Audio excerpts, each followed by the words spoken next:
তাহলে আমরা দেখতে পাচ্ছি যে মোহিনী বাবু, যার সঙ্গে কিনা আমাদের এই মাইলোবাস, তিনি কিন্তু কুস্তি খেলতেন। তো মোহিনী বাবু এমনভাবে তাকে ফেলে দিল যে তারপর বাড়ি ফিরে থুথুর সঙ্গে রক্ত ওঠে।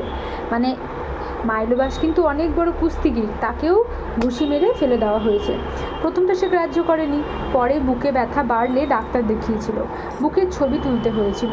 পাঁজরের একটা কাঠি ভেঙে গেছে, সেই ভাঙা পাঁজর নিয়ে 7 বছর কাটাচ্ছে। মানে আমরা বুঝতে পারছি যে কেন আমাদের কুস্তিগির মাইলোবাস কেন সে কুস্তিবিদ্যা ছেড়ে দিয়ে এই সাজের দলে এসেছে।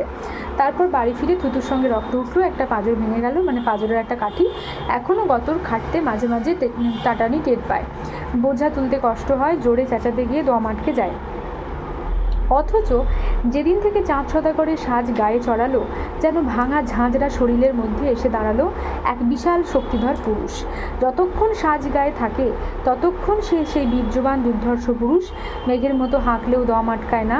আসরে দেবী মনসার সামনে ভাঙা পাঁজরে হাতের থাপ্পড় মেরে গর্জনে বলতে পারে, 7টা পুত্র সন্তান আমার, 7খানি বক্ষের পাঁজর আমার, ভাঙবি তো ভাঙড়ে বুড়ি চ্যাংমুড়ি, তবু কবু ভ্রুক্ষেপ নেই। সামনের মাটিতে জোরে লাথি মারে সে, টেরই পায় না কলজেটা চড়াত করে ওঠে কিনা। কিন্তু আসরের পর দিনে মাঠে জমিতে হাল বইবার সময় হঠাৎ খামচানি ব্যথা বুকের মধ্যিখানে, হাত চেপে সে বলদ ডাকায়, হেট হেট হেট। সেই ব্যথাটা এতক্ষণে অন্ধকারে মাঠে জেগে উঠেছে। মাইলোবাস কোকিয়ে উঠছে পাঁজরের হাত চেপে, আহা হা হা।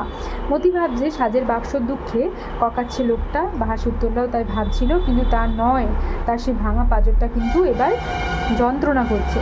আকাশালী, নারায়ণবাবু আর সবাই।